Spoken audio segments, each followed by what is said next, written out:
It's that time again. Betting Weekly, Tennis Live, Mitch Michaels, Dustin Fox, all part of the Bet Rivers Network. Tennis season rages on. If you haven't already, download the app, make all your bets on the Bet Rivers app, and follow the socials at Because We Win. X account, Instagram, YouTube. We're raging along here. We've got the Asian swing. We've got a couple premier events going on. And Dustin Fox back again. Took the week off, had to reset, busy with some stuff, but we're back and we're gearing up for some exciting finishes in Shanghai and see what we have in Wuhan.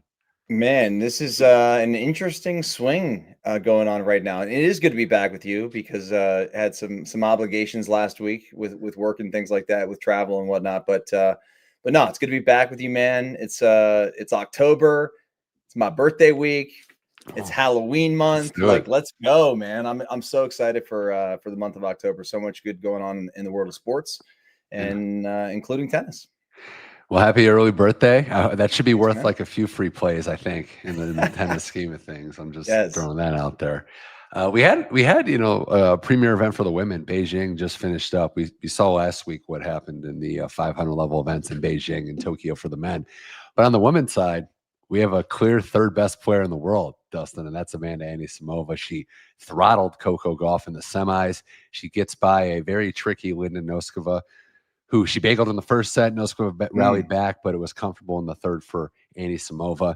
2 premier titles. She's beaten all the top players in the world. And as pointed out, that value is gone in the Aussie Open. She is now the clear third favorite at plus 550 to win next year's first Grand Slam. But Anisimova is at the top of the game, deservedly so. Well, I think she's playing with a little bit more confidence now, certainly after what happened at Wimbledon with the bagel.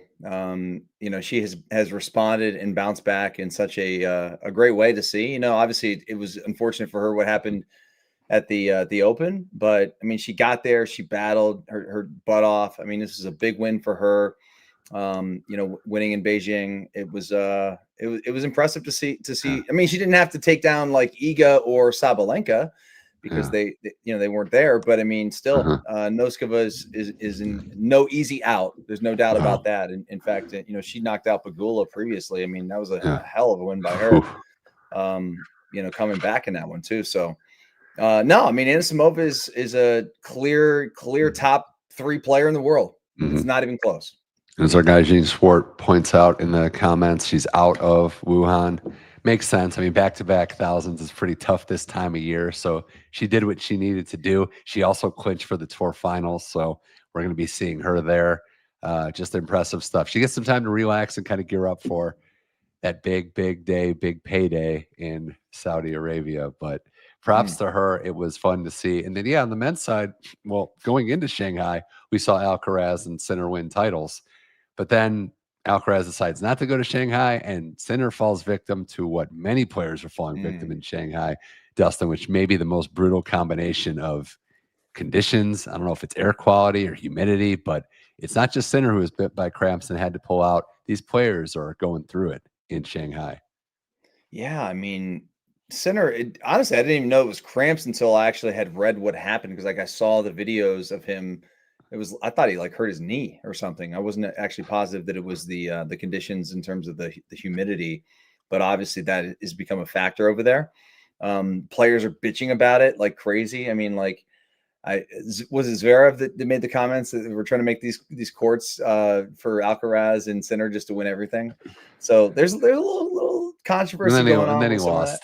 And then he lost exactly. Arthur Rinder Connect, which I don't know. That's a bigger discussion on the courts and everything. I think it's a little absurd to think that the top 2 players have a say in how the courts are gone. And I think they'd win on just about everything, which they are currently doing. But no, I mean, you watch Fritz, Mpetshi, Perricard, those guys were both dying out there. It was like their bodies are hitting that exhaustion level. And from the betting standpoint, I guess it's hard to factor. We've got more unpredictability, which, we can't be too spoiled, Dustin. Everyone talked about we want some unpredictability. Well, here you have it in the Shanghai event. But my other thought would be what we've seen.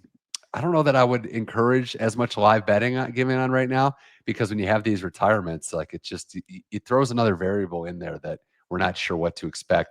We've just seen, unfortunately, a lot of players not make the finish line. Yeah. One player that has made the finish line is Novak Djokovic, who is, has advanced in this tournament. And, what's crazy We know that Novak can't beat two players in the world. There's two guys he can't beat. There's two players in this tournament, and those are the two players he can't beat. So, like, I just wonder if there's some extra motivation for him to think, "Oh man, like, is he like chomping at the bit to like get an opportunity to get a dub here?" Yeah. What's the motivation when it's not a slam is fair. The Hanfman match, Yannick Hanfman has been a tough competitor himself, but that was not his best quality. That was just fight. That was just him leaving it on the line, which we love to see. Munar has had a great year. That match we'll talk about in a little bit is, what to expect with Novak as he goes in that one. But yeah, I'm looking at names. I mean, could Daniil Medvedev find it? Could Lerner Tien? That's a matchup coming up soon. Holger Rune against Mpetshi Perricard. We'll preview, these matches in a second here. But you have contenders. You have an opportunity for a player to get the biggest win of their season, ranking points, and the biggest paycheck of their season. So where there's one opportunity, unfortunately, there's other than Tien, the Americans hadn't really shown up either, but huge opportunity for the ATP players still remaining. Oh, no doubt, no doubt. And this is, for somebody like like Griekspoor, who gets the dub, played really well in that match too, by the way. He's that dude's a grinder. I mean, competitor. We've seen him against some of the top players in the past, like just do this too. But anyway, I'm not saying he's going to win the tournament. Just, he gets to advance because of this, and an opportunity for another top player to. I like seeing some of these guys who don't really get the notoriety because I watch a lot of tennis, as do you. You watch more than I do. And I love to see these players who don't always get talked about to get into quarters and maybe make a semi. You know what I mean? A player that we both like and root for or watch, and that's certainly what's going to happen here in Shanghai, I believe. Let's take a look at that. We're going to go to the women's matches in Wuhan. That's just getting going. That back-to-back 1,000. But we'll start with Shanghai. What we have left and some matches to discuss. We'll throw some other ones out there. First one on my plate is Mpetshi Perricard taking on Holger Rune. Holger minus 230. Perricard plus 185. Perricard gets by Fritz, who was clearly struggling, as was Perricard. But for Holger, he looks to continue on and really not just right his season, because the season's pretty much done, Dustin, but he has an opportunity to notch a huge win, get some momentum. There you see the betting market. Look at that over-under total in games, though. 25.5. Showing you the respect that the odds makers have for Perricard as a server, but they're not expecting him to win this match necessarily. So how do you see this market? How do you see this match playing out? Any of the bets on this one that you fancy at all? Say that total again. 25.5. That's way too high. That's way too high. I know. I mean, I guess it could be a breaker. It's certainly possible. Most matches are breakers for Perricard anyway, but I don't know. If anything, it's plus 2.5, I think, from Perricard, right? Yeah, and the other thing about this, they've played two matches. They're 1-1. Yeah, they're split. They're both straight set matches that involve a tiebreaker, but based on what we're seeing, would have gone under that total. So there's a lot of cool things you could do with this match, and it's funny because I don't necessarily have the strongest lean, but you could bet this the way you like. Like, you look at this, 2.5 is the line. You could do a straight sets victory with an under too, or even, figuring out that. If you want to take just over, if you want to say they're going to play their first 3-set match, it's plus 133. I don't know what Perricard has left in the tank. I think Holger is in a good position here to take advantage of a draw that's opened up for him. And what do we say about Holger is it's failure to launch a lot. It's losing that first match. He's gotten through the first test. I guess I'm talking myself into Holger in some capacity, given also too Perricard was really feeling it against Fritz. Well, you look at Holger Rune and what he's done so far here coming into this match. He hasn't lost a set. He's been like kind of regaining his form slowly, I think. He's just an interesting guy to bet on because he's so talented, yet just doesn't always provide the results that you would think a player of his caliber could come up with. But I mean, this was the match you kind of earhold here. I have a slight lean on just taking the games plus 2.5, and see what happens there. 2 tie breaks could do it for you. I mean, they've juiced up tie breaks so much in this. That's for Perricard matches. It's minus 245. I guess Holger maybe it's not having a lot of miles, as you said, on the court in these conditions. So you're as fresh as anyone left. And it's not indoor hard where Perricard is just booming, like he won Basel last year, just served and was letting it fly.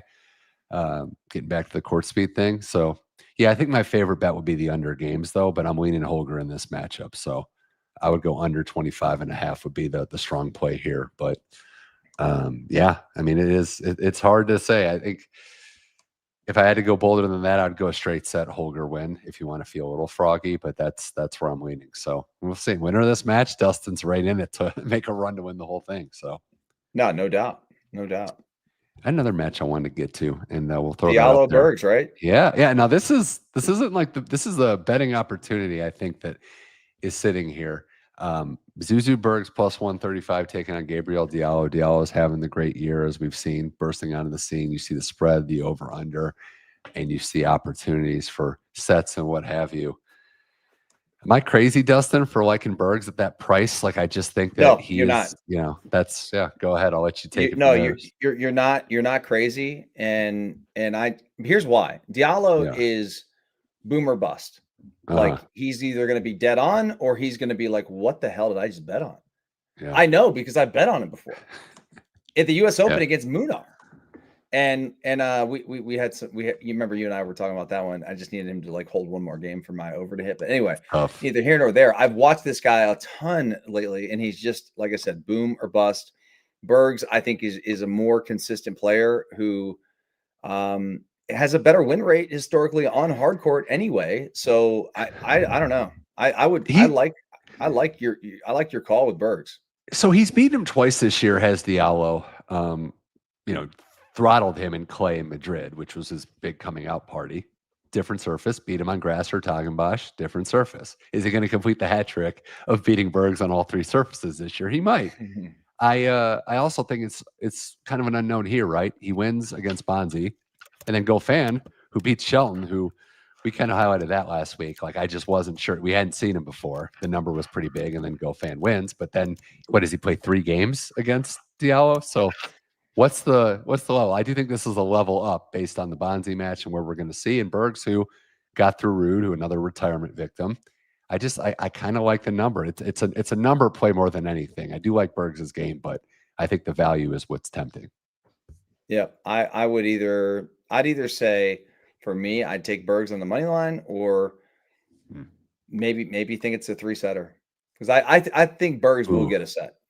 So you just take the over 2.5 sets plus 175. Sure. Yeah, I like that. Yeah, I think so too. Diallo, when he's serving, it's tough. It is, but he gives you openings, and then Munar just figured him out, and then it went away. Like you said, like if it's tough when you're a big server and someone figures out a little or gets that first break, and then it just could all fall apart. Not saying it will, but man, that's an interesting one.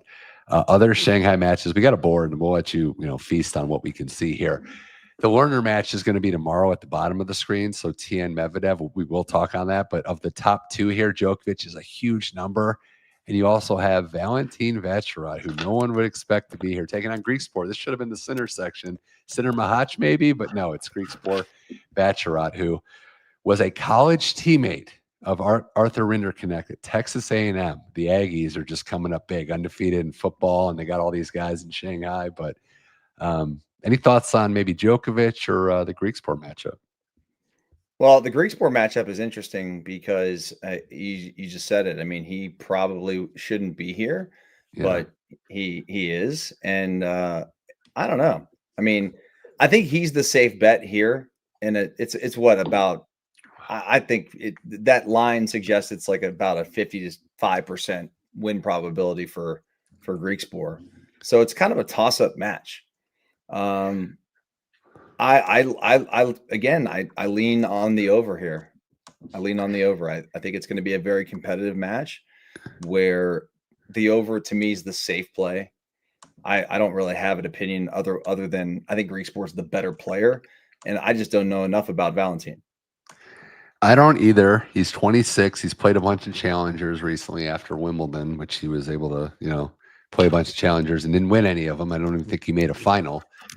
I'll tell you my general theory on this, Dustin. It's that if you're going to make a play here, I think you got to just attack. It's like, you got to serve and volley, so to speak. I would go straight sets Griekspoor. If you really think this is going to be his match and his time to shine, go for it. Go big here. Because on the flip side, and I'm fine with the stay away, or if you back the underdog, it strikes me as the end of the run swiftly, or this kid's just going to I say he's 26, but he's just going to keep it going, I think, and make it interesting and maybe even win the match. So I think you stake your claim. If you like Griekspoor, I would go straight sets, which we'll find on Bet Rivers here in a second. But opportunity for a guy who's been putting in the time and has some big wins. And is he locking in now? I know they don't look at the draw, but he's got a big opportunity to get an advance even further in a 1,000 level event. Yeah, that was it Indian Wells where he beat Zverev? Yeah. Yeah, and that was one of the furthest he's been in a big 1,000, right? I mean, I can't remember his whole career off the top of my head, but I mean, this guy, what's the furthest he's gotten in 1,000? Griekspoor has gone. It might have been this Indian Wells. He's 29 years old. I know he's got the. Did he make the semis or the quarters in Indian Wells with that win? I forget. I think it was. Was it? No, I think that was to get to. That was early in the tournament, but I don't remember in particularly if he got. Let's take a gander and see. That was to make the quarters. Yeah, that wasn't to make the quarters, but then that was the farthest he's made by far. I mean, he doesn't have any other quarters to speak of. Fourth round Madrid, never made it past the third round of Shanghai. So quarterfinal spot on the line in a match that you think he'd have. So that's one to look at for me, I think, as well. I would sprinkle there. It's an interesting line for sure. And if you like him to win if you like him in, I think straight sets was going to be an option that I like as well. So yeah, something to consider. If it goes under that, it's minus. Wow. Maybe not the value that I thought here. Actually, no. If you bet against Vacherot to win a set, Dustin, it's plus 148. So plus 148 to. Oh, that's appealing to me. Mm-hmm. I could see that dude winning a set at least.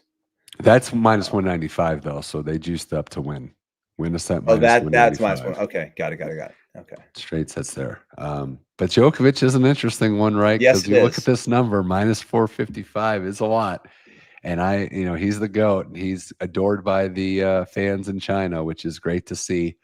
But this is a big number coming off a physical match. I know he had the day off against Munar. He's got the psychological edge over everyone he plays, so maybe that's playing into it as well. And he can figure him out. The edge again here too. I mean, they played one time. It was in Roland Garros in 2018, and Djokovic won that match. The other thing that's not going for Munar in this match is that all time against top 5 players, Munar in his last 9 matches versus top 5 players, he's 1-8 last 9 matches versus top 5. Yeah. So, I mean, most players would be 1-8 versus top 5 players. So I'm just putting that out there. But this is interesting though, because it's not the same Djokovic. Like I don't know that it's the same Djokovic we've seen in the past. He's still an unbelievable player and clear number 3 in the world, right? I agree. Well, he's the 3rd best big match player when it comes to majors. Yeah, when you're talking rankings, it's a different discussion. But I would agree with that. But are we in the category? Is my question to you, where opponents like Munar to win a set might be the play? Yes. Okay. Yeah, I mean, because that's what I was thinking too. Won a set and was going to win the match. Should have won the match. Yeah, win a set is plus 120, so you're plus money to win a set for this guy. That's where, like, I think calling an upset with Djokovic's mind and ability to mix it up and take back momentum is tough, but that's where I would lean. Munar can for sure take a set. We saw players lesser than Munar take sets against Djokovic in majors this year. The other thing to consider, though, too, when you talk about this match in Djokovic's season, he is undefeated this year when he wins the first set in any match. When he loses the first set, he's got an under 500 record. So, that's fascinating. I mean, listen, Munar played Alcaraz at Queens and took a set off him and almost won the match. I mean, I know 7-5 in the third, so he can redline too. I think that's the other thing, right? Like it's just kind of Munar has that ability. So I was just thinking set versus overs, but maybe an over is a play too, because it's not the same quite level of Djokovic. And again, motivation, like, I don't know. Do you think that those conditions, you're talking about the heat and humidity, would affect Novak in a way that would, I mean, he's 38, dude. And Munar is what, 30 or younger? Yeah, he's younger than 30. I would say that he is affected, like anyone would be affected, especially with age considering, but he is also the master of conditioning and fitness and still a leg up on people almost half his age. So sure. Munar's 28. So he's got 10 years on Munar. Crazy. It's crazy. More betting weekly tennis live. Mitch Michaels, Dustin Fox, all on Bet Rivers. Again, download the app if you haven't already. Get back in the action as we have not live tennis to talk about, but insane matchups coming up. Asian swing, men in Shanghai, round of 16, women in Wuhan. I mean, bro, we can get up at 2 a.m. and do a show if you want. We can do some live betting. I just don't go to sleep. Just quickly on Shanghai, right? Medvedev, Tien, like I know we'll have a full preview tomorrow on this matchup as the line shifts, but Medvedev's a substantial favorite against Lerner, and I know Medvedev's looked better, new coach is handling it, but Lerner beat him in the match where Medvedev cramped out, and Lerner's in the top 40 now, Dustin, and quietly, or maybe not as quietly, just rising up the rankings. I like this kid. I don't know, something about him. I've liked him since he beat Medvedev at the Aussie. Honestly, we got a birthday shout out too. Double birthday. Oh yeah. Happy birthday to Villafan 40 on Friday. Oh, there we go. Yeah. I think you got a couple. Yeah, you got a couple years on Happy birthday, man. But happy birthday. Great birthdays, man. October birthdays are the best. It's great. It's awesome. Can't beat that. Medvedev, by the way, I watched that match today against Davidovich Fokina, and Medvedev just, I don't know, man. He looks like he's got a little something going on, like in a positive way. Like I think he's sort of, I don't know if he's back or whatever, but I do think he's playing better. I think he's controlling his emotions better. You texted me last week about the code violation he got in the match last week, or was that over the weekend? I forget. Yeah, it was against Lerner. It was last week in Beijing. It was on Monday, I think, or Sunday. One of the, I don't know. It all blends together, but yeah. Right, exactly. But either way, I mean, the way he handled that was, I thought, much more impressive than it would have been in the past. And I don't know, like I kind of now, Medvedev has been a villain for a while. To me, I sort of see him as like a sympathetic figure right now. He hit rock bottom and he's rebuilding up for it. And he, coaching team, has a family to ground him. I think players can turn the page a lot quicker than maybe we give them credit for. And, this is opportunity. These were the tournaments years ago that he would just win, right? Like chaos, top players not playing, and he'll just figure out a way to win. So maybe it's him. But I'm looking also. Yeah. I'm looking at Wuhan too. I know we don't have any Samova, the champ, coming for the double in Asia, but good matchups coming up. And we start with a couple bangers. How about this for size? Naomi Osaka, Leylah Fernandez. Big match in Wuhan coming up. Look at that number on Naomi Osaka, -215. Haven't seen her since that U.S. Open. And, it was a hard-fought match that she was not able to win over Amanda in the semis, but she's -215 against Leylah Fernandez, who was the giant killer in 2021 against Naomi in the U.S. Open. The spread is 3.5, the over-under 21.5, and you see a lot of numbers. Dustin, Leylah's been playing a lot better, but so has Naomi Osaka. Do you think this will be closer than the odds makers project, or do you like Naomi to keep on winning? Well, I know this much. They both have firepower. You want to see some ball striking, like ground strokes where they smack the ball? Watch this match.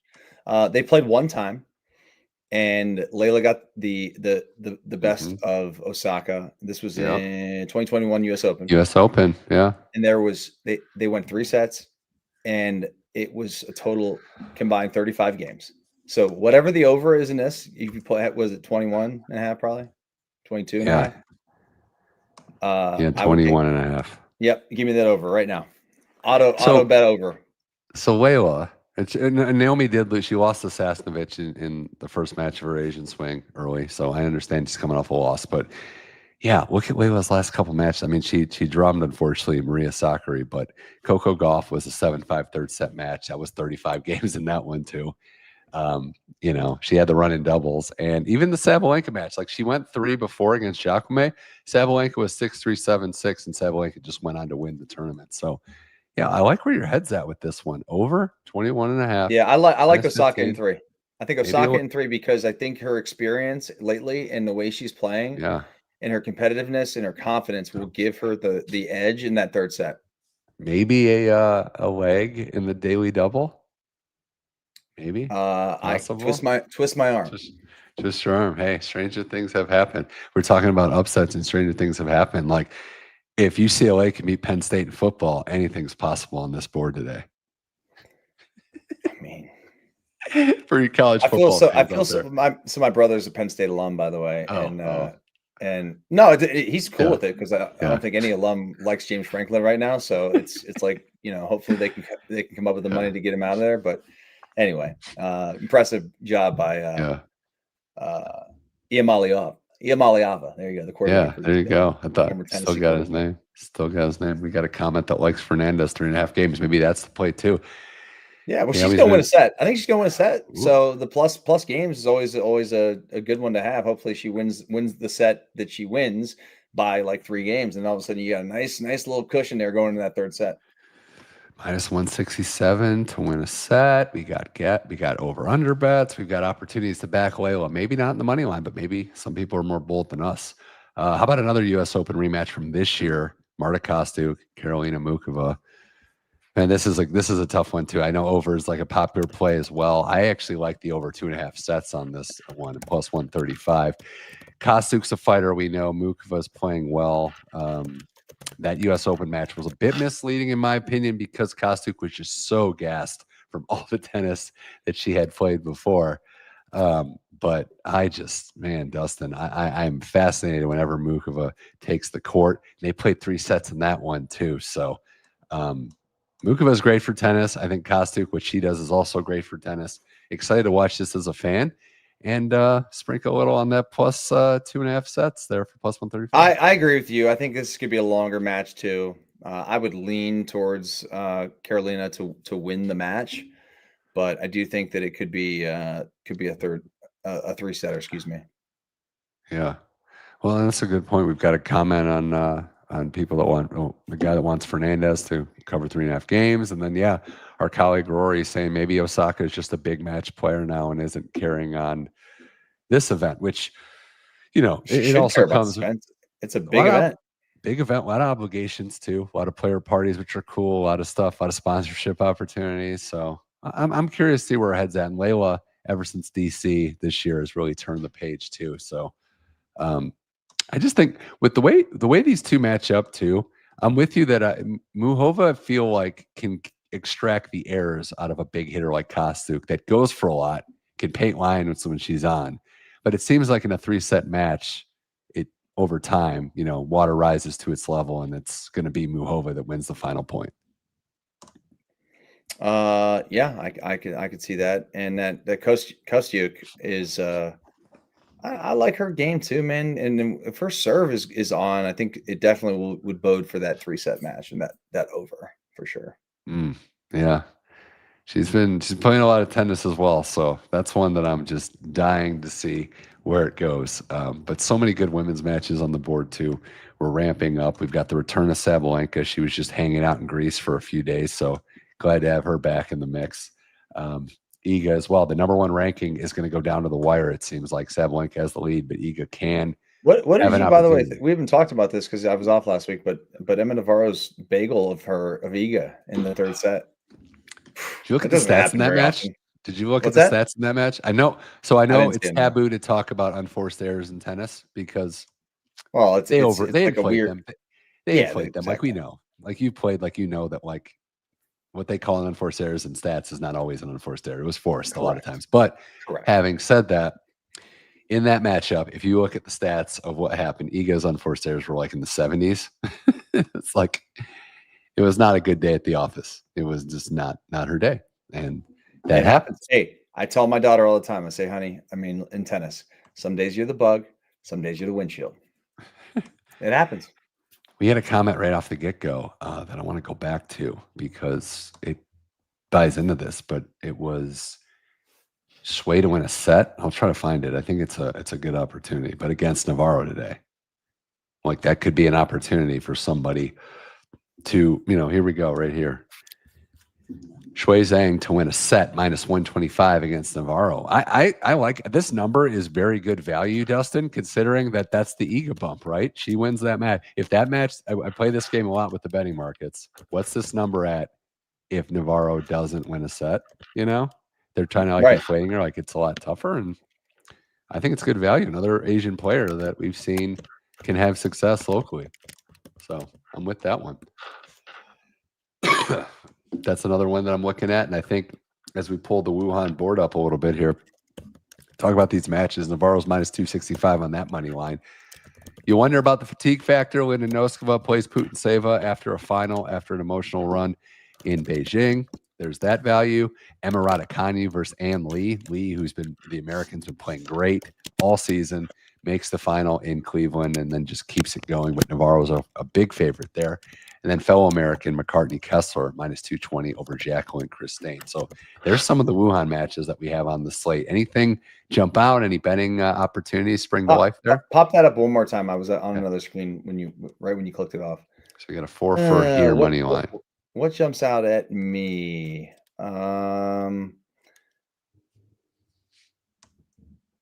Here's what jumps out at me. Noskova being a slight favorite after, getting to a final. To me, like that one's like, okay, Putintseva is like a light dog there. And I scratched my head and said, well, I've watched her play recently. She's dog crap. I mean, she's not dog crap, but she's played like dog crap. You know what I mean? And it makes me think there's something I'm missing there. Like maybe I take that money line. It's only the fatigue factor, right? And yes, they played 3 times.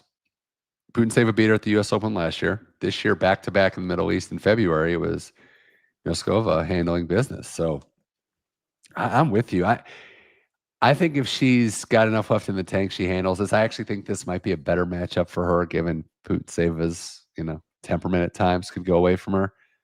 So I like that one. Ann Lee versus Raducanu. Now, I had some thoughts on this match. I think the number doesn't that seem awfully high? -345. Yes, it does. Again, where we are this time of the year, knowing that Raducanu has been playing a lot better. She played the last match she played was that Pagula match in China. That was crazy and ended with a bagel, but she had match points in the second set tiebreak. I would find something in this match, I think. I want to find a way to back maybe an over, maybe an Ann Lee play. Like, I don't know. I mean, doesn't that, one more time, we'll throw this up. Doesn't that seem like this could be a little closer than what we're looking at? It's another one that I think could be a 3-setter. Yeah. And on Bet Rivers, if you like this match to go 3 sets, we'll find that for you. Who's got the better serve? Raducanu's serve has improved a lot. She has a good serve. Yeah. It has improved a lot, I think. Over 3 sets plus 180 on there, man. You can do the Ann Lee plus 1.5 sets bet for even money. Maybe that's where I would go. I think that's the way I would do it. Plus 1.5 sets for Ann Lee, even money. I think that's where I'm feeling. So yeah, man. Wow, that's an exciting one. All right, other matches before we wind this show down. It's been fun chatting and looking at it. And we'll see. We got shows all week, so if you like plays like we're discussing for tomorrow, Musetti plays Felix. They'll be breaking that match down. God, it's just a great week for tennis over there. But other matches that maybe we're looking at that we can consider on the women's side, and just throwing out some matchups. Samsonova takes on Arango, Kenin Zakharova, Magdalena Frech, Kudermetova, and then another match that's on the agenda. How about Belinda Bencic and Donna Vekic? These are 2 pretty good friends, actually. Vekic is plus 250. Could be some value in that one, but what else we think we can look at here? Anything else that you want to take a crack at? Ostapenko as a money line underdog against Sonia Kristea? No chance. She's not in a good stretch right now. Yeah. I would like stay as far away as I can from her. Okay. Iga's 6.5 game spread. Bouzkova. Does she cover a big number? 6.5 at plus money, plus 110 to cover that. No, Too much for your blood? Too rich for your too blood? much. I'm Yeah. just looking. I'm kind of dialing into the because I forgot about that Bencic match in Bekic because I like both those players. Yeah. Why do I keep like wanting to see like long matches? I don't think I keep wanting to see it. I just as I'm looking at these like the past meetings and all this stuff, and like I just feel like that could be. And they're friends, as you said. Yeah. When friends play each other, they tend to, for whatever reason, those matches tend to be a little longer. Yeah, it definitely does seem that way, right? Like we're looking at I could people be that I are could be kind of totally wrong with that. Like those stats may not back that up, but I feel like when you know players like actually are friends, like off the court, they just I don't know. I know how I play my friends, like, as opposed to playing a stranger. You know what I mean? It's just matches tend to be a little tighter. Well, we're gonna have a lot more matches to get to in the next couple days as well, but there are just some bangers on the horizon. Ostapenko, I just brought that up plus 160. So she's just somebody that if she's an underdog, it's like, yeah, why not? She could win, but if she's a favorite, it's like, why would you do this? Why are you betting on her? But with that, Dustin, I think it's a good place to wind up the show. But I want to twist your arm on a daily double. It sounds like over in Fernandez Ostapenko could be one leg of it. Fernandez and Osaka. Sorry, yeah, Fernandez Osaka. Yes, I think that's definitely. I'll take that side of things. Do you want to take us up the side too, so we kind of put our powers together, or no? I was thinking a men's match. I want to get this first though, so we'll look at the board just so we have the numbers and we can lock it in. The over under in that is 21 and a half total games. That's minus 115. So we're gonna just lock that in for a longer match. And yeah, if you think Fernandez has a chance to win, if you think Osaka might be a slam player, if you think that maybe 2 sets can get this done, all the better. Men's matchups. Do you want to go into the Djokovic match, or do you want to look at another one of the 2 we discussed? Oh no, dude! I'm actually sold on your Zizou. Bergs. Okay, yeah. Oh yeah. We're gonna go money line Bergs as the second leg. Let's go. Dude. Let's go. Yeah, I think that's better. Or if you want to just add a little more juice to it and not go with Zizou to win. I mean, the over 2.5 sets is 175, so it's like a better odds because I could see this being a 3-setter. All right, we're gonna do that, and we're gonna laugh. You like that one better? Yeah, we're gonna do it. We're gonna laugh and cry when he wins in straight sets. Yeah, let's go for it. You know, daily double. You only live once. You could serve twice, but you only live once, as they say. So we're gonna go Bergs, Diallo plus 2.5 sets, and we're gonna go Osaka Fernandez over 21 and a half games for a payout of plus 414 on the daily double. So Johnny Manziel, let's go.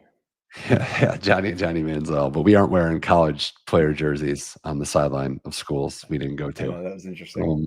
Manziel sniped there, but no, it's fine. Anything else we want to get to before we wind down today's show? No, man, it's been a great show. It's been a great show. Tennis is booming, as we know. Next time we talk, we'll be recapping some Shanghai action and seeing what goes on with the finishing up a Wuhan, but it's also like a sweet spot because we're getting close. I know the college football season's winding down. We got Maction coming up. We also got some great indoor tennis tournaments.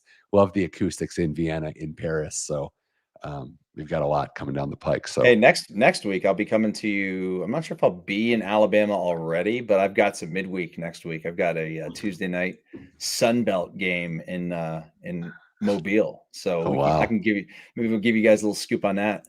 Wow, the Fun Belt. Let's go. Yeah. Let's do it. Well, this was a blast for Dustin Fox. I'm Mitch Michaels. This is Betting Weekly Tennis Live. Remember, download the app. Watch all our shows Monday, Tuesday, Wednesday, 1 o'clock Eastern. All on the Betting Rivers Network. And because we went as a social channel, so make sure you smash subscribe to the X account, Instagram, and YouTube. Dustin, we'll pick this up next week. Always a blast, man. Yeah, man. A lot of fun.